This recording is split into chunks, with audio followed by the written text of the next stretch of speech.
श्री शिवाय नमस्तुभ्यम दोस्तों, मेरे चैनल में आप सभी का स्वागत है। आज हम सभी वीडियो में जानेंगे कि 29 अक्टूबर को धनतेरस है और धनतेरस के दिन कितने दीपदान हमें करना चाहिए और किन किन स्थानों पर करना चाहिए। साथ ही धनतेरस के दिन क्या क्या चीज़ें हमें जरूर लेके आना चाहिए और धनतेरस की जो पूजा का शुभ मुहूर्त है वह कितने बजे से कितने बजे तक है। इससे जुड़ी जानकारी आप इस वीडियो में प्राप्त करेंगे, तो वीडियो के अंत तक बने रहिएगा। वीडियो को लाइक और कमेंट में हर हर महादेव का नारा जरूर लगाइएगा।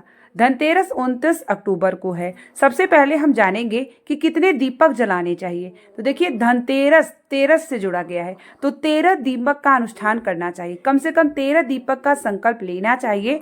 और 13 दीपक इस प्रकार से होता है कि पहला जो दीपक होता है कुबेर देवता के नाम का कुबेर दीपक, जिसको हम पीतल के बर्तन में जलाते हैं, तो वो दीपक होगा आपको। जब आप धनतेरस की कुबेर देवता की पूजन करेंगे तो पहला दीपक कुबेर देवता के नाम का होगा। दूसरा होगा प्रदोष काल के समय में यम दीपक, जो चौमुख आटे का या मिट्टी का भी, अगर आटे का न बना पाए तो मिट्टी के पात्र का दीपक होगा। वो सरसों के तेल का होगा, 4 बत्ती वाली होगी। और आपको उसके अंदर आप जो है काली तिल डाल सकते हैं, 1 रुपए का सिक्का डाल सकते हैं, जो कि आपके घर से बाहर मुख्य द्वार पर आपको जलाना है। वो आपको 6:30 बजे के बाद यम का दीपक जलेगा। तो यम का दीपक पहले आप जला लीजिएगा 6:30 बजे के बाद, और ये एकदम घर से बाहर दक्षिण दिशा की तरफ जलता है। इसकी भी वीडियो मैंने अपने YouTube पे शेयर किया है।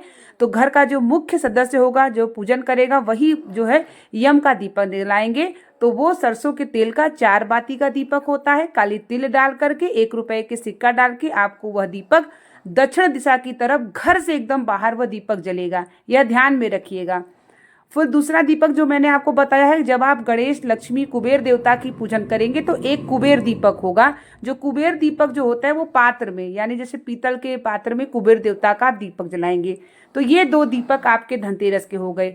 अब 11 जो दीपक होंगे, उस दीपक को आप जलाएंगे पूजन करते समय, और उसी से आप आरती उतारने के बाद सभी स्थानों पर, अपने घर के स्थान पर, हर एक, जैसे रसोई घर, मुख्य द्वार, हॉल, जितने भी जैसे आपने वृक्ष लगाए हैं गमले में, उनके आसपास सभी स्थानों पर वो दीपक रखना है। साथ में धनतेरस है और प्रदोष भी है, तो अगर समय हो तो आसपास पीपल के वृक्ष हो तो जरूर एक दीपक शुद्ध घी का जला के आइएगा, और शिव मंदिर में भी आप जला के आइएगा। और यही कार्य आपको दीपावली वाले दिन भी करना है, कि दीपावली वाले दिन भी आपको पीपल के वृक्ष के नीचे और शिव मंदिर में जरूर जलाना चाहिए। पीपल के वृक्ष के नीचे प्रदोष का दिन भी है। प्रदोष काल के समय माता लक्ष्मी का निवास होता है, धनतेरस का दिन है, तो माता लक्ष्मी से प्रार्थना करने के लिए आप जरूर जाइएगा पीपल के वृक्ष के नीचे। धनतेरस पे भी एक दीपक और शिव मंदिर में दीपक जरूर जलाइएगा। तो यह दीपदान का हो गया। अब हम जानते हैं कि धनतेरस के दिन क्या क्या लाना चाहिए। देखिए, सबसे पहला है झाड़ू। आपको कम से कम 2 झाड़ू लेके आना चाहिए। झाड़ू माता लक्ष्मी की प्रतीक होती हैं। झाड़ू की भी पूजा और कैसे मैंने सब शेयर किया है यूट्यूब चैनल पे, पूरी विधि वहां देख सकती हैं। 2 झाड़ू लाइएगा, धनतेरस के दिन ही पूजन करिएगा, और वही झाड़ू को आपको जो है एक झाड़ू मंदिर, शिव मंदिर में रख के आना है, और उसी झाड़ू से पूरे घर में आपको अपने घर में झाड़ू लगाना है। तो ये ध्यान में रखिएगा, झाड़ू जरूर लाइएगा। साथ में अगर आर्थिक स्थिति आपकी सही हो तो आप सोना चांदी ले, ना हो तो चांदी के गणेश लक्ष्मी के सिक्का ले सकते हैं। और बर्तन में आप जो पूजा पाठ के, जो पूजा के बर्तन जो है पीतल के बर्तन अगर लेते हैं तो सबसे शुभ होता है।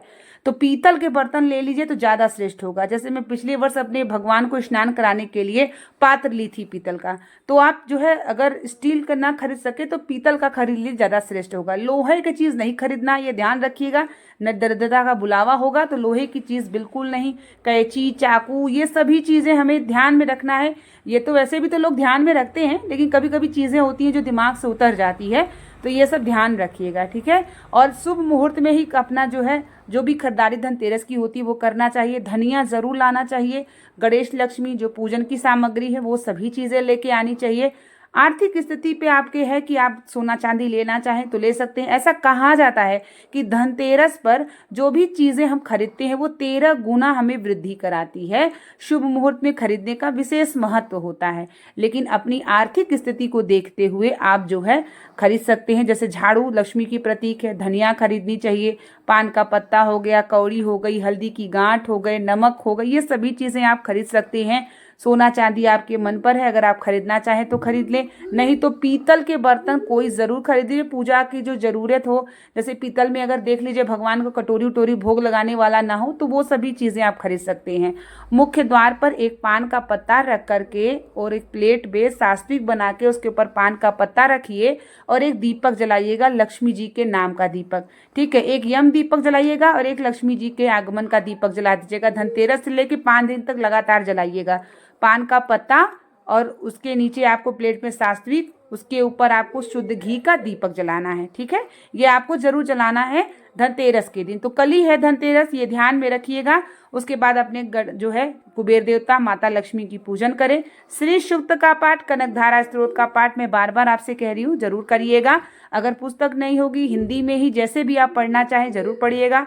माता लक्ष्मी के मंत्रों का जाप करिएगा। तो आप जो भी आपकी आर्थिक स्थिति गवाही करे उस हिसाब से खरीदारी करनी चाहिए। लेकिन झाड़ू, धनिया, गणेश लक्ष्मी की मूर्ति और चांदी के गणेश लक्ष्मी के सिक्के और पीतल के बर्तन में से कुछ भी जरूर खरीदना चाहिए। ये सभी चीजें जरूर खरीदना चाहिए। तो ये सब चीजें खरीदकर और शुभ मुहूर्त 6:30 बजे के बाद 8:15 तक का पूजा का जो है वो शुभ मुहूर्त है आपके धनतेरस का। तो शुभ मुहूर्त में ही गणेश जो है कुबेर देवता माता लक्ष्मी की पूजन करिएगा। तो इस तरीके से आप 13 दीपदान का संकल्प जरूर ले लीजिएगा और पूजन शुभ मुहूर्त में करिएगा। तो उम्मीद करेंगे कि वीडियो अगर आपके लिए काफ़ी हेल्पफुल होगी तो वीडियो को लाइक कर दीजिएगा। कमेंट में हर हर महादेव का नारा जरूर लगाइएगा।